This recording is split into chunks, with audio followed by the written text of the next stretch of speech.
Hello and welcome to the third in our series of Contour for Mac tutorials. We're glad you're here.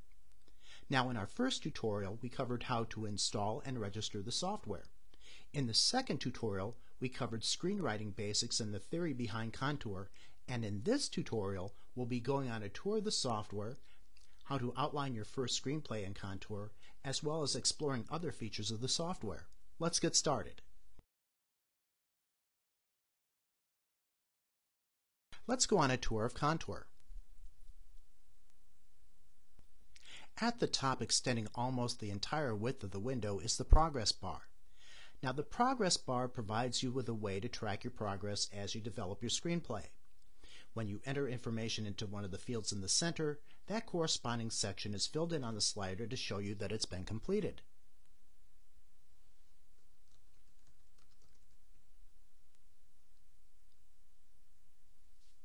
Now keep in mind that it will not be filled in until you move to another field.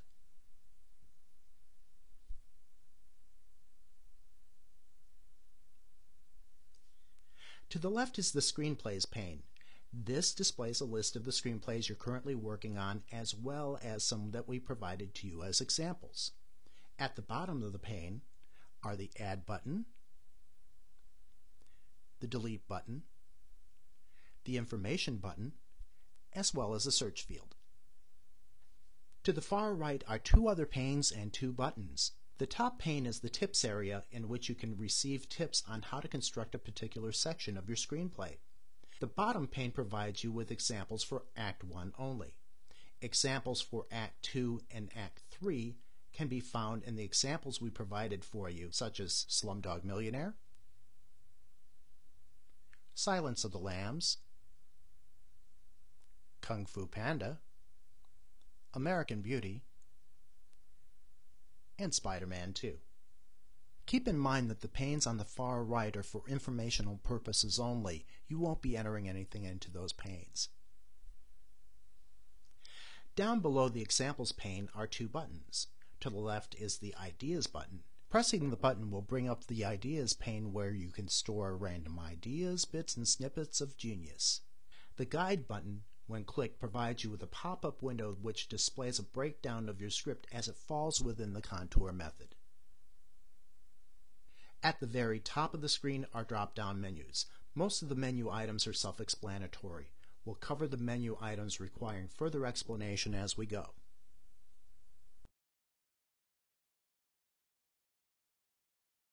Alright, let's start a new screenplay. You can either click on the Add button down at the bottom left-hand corner of your screen, or choose File, New Screenplay from the menus at the top.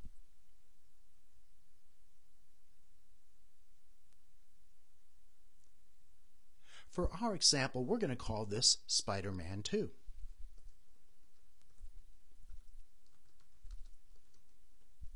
We'd like to give credit where credit is due, and for this screenplay, it was courtesy of the great Alvin Sargent.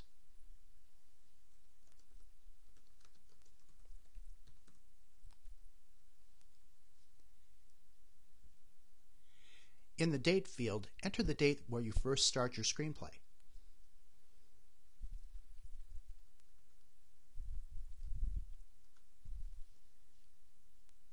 Now, identify the genre. Use the pull-down menu.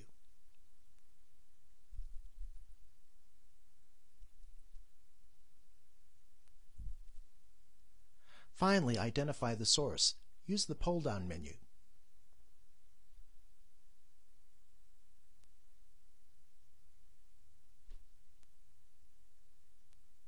When you're done, close the window.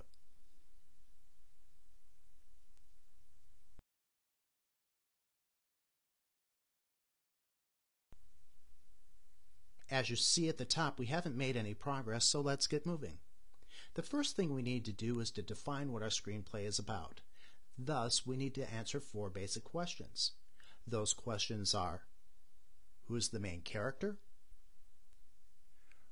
What is the main character trying to accomplish? Who is trying to stop the main character? And what happens if the main character fails?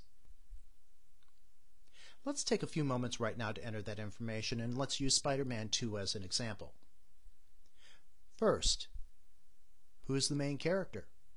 Of course, it's Peter Parker. Next, what is Peter Parker trying to accomplish? It's pretty simple. He's trying to lead a normal life despite his secret identity. So, enter that. Let's move to the next question. Who is trying to stop the main character? Who is it? Well, it's none other than Doc Ock. Finally, let's answer the question, what happens if the main character fails? It's pretty simple. A lot of people are going to die, including Mary Jane.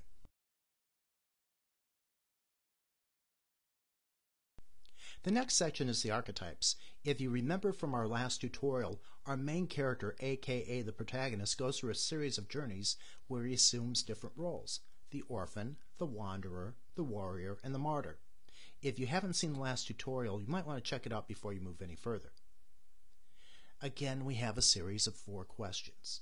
In Act 1, Peter Parker is an orphan because he's on his own, living alone, and heck, we all know that there's only one Spider-Man. He's unique, singular. So let's answer the question.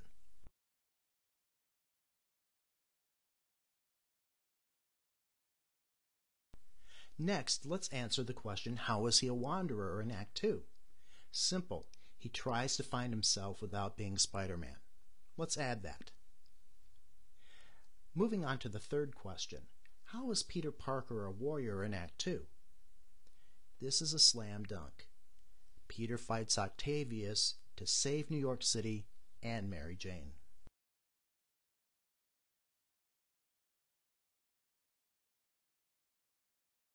Finally, we've moved on to Act 3. How is Peter Parker a martyr? If you remember, Peter gives up Mary Jane because he knows that there's no way that she can be safe with him.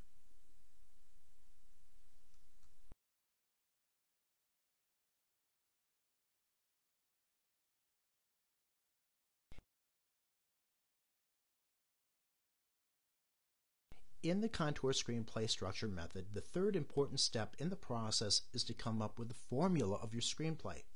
This formula combines and summarizes your character's journey as he passes through the archetypes. Let's go through the formula. When a type of person has, does, wants, gets A, he gets, does, tries, learns B, only to discover that C now happens and he must respond by doing D. That's a lot to swallow. Let's break it down into sections, starting with the A section. When a type of person does, wants, gets A. In this statement, we provide a description of the protagonist and what he does during the first act as the orphan. Remember that we're describing the protagonist, not just slapping a name on him. We wouldn't describe Elliot in E.T. as just a boy. We'd describe him as a lonely boy. In this case, let's use our buddy Peter Parker, aka Spider-Man. Let's try this on for size. When a misfit with spider powers realizes that he no longer wants to be a superhero, here we're describing that he's an orphan and that he takes some type of action. Let's enter that much into the formula pane.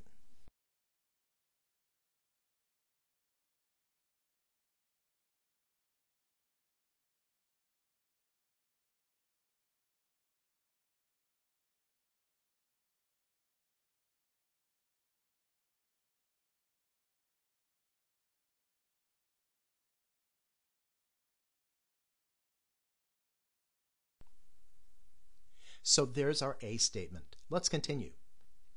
Now that we're in the first half of Act 2, where our protagonist is in his wanderer phase, we add the wanderer or B statement. He gets, does, tries, learns something. In Peter Parker's case, this would be his B statement.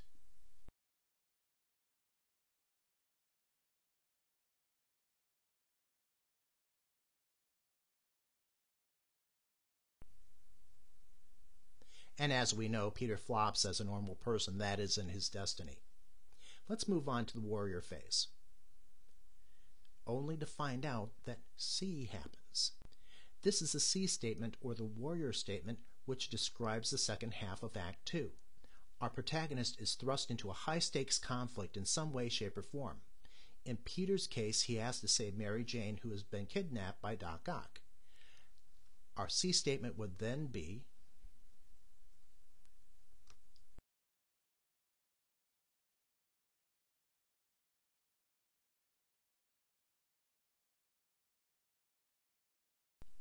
Okay, so now we're into Act 3, where our protagonist moves from warrior to martyr.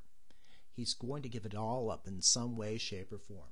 He's going to die, either literally or figuratively. This is our D statement. And he must respond by doing D. In Act 3 of Spider-Man 2, during the battle between Spider-Man and Doc Ock destroys the reactor and goes to his watery grave. But there's a larger question. What is Peter going to do about Mary Jane, who now knows his true identity? He gives her up. He's the martyr. Part of him dies. In Titanic, Jack dies saving Rose. In Slumdog Millionaire, Jamal lays 20 million rupees on the line, hoping that he can connect with Latika somehow.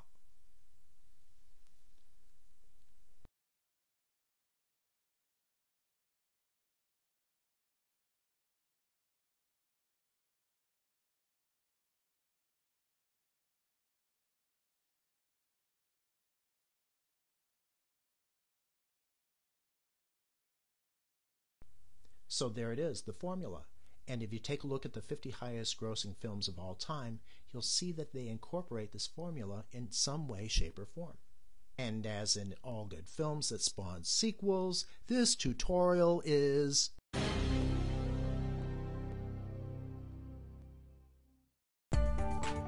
Okay, so that wraps it up for this contour tutorial. For more information, check out our fourth and final tutorial in our series. You can also find out more by checking out our user's guide, and you can always contact us through the web. But for now though, write some good stuff today.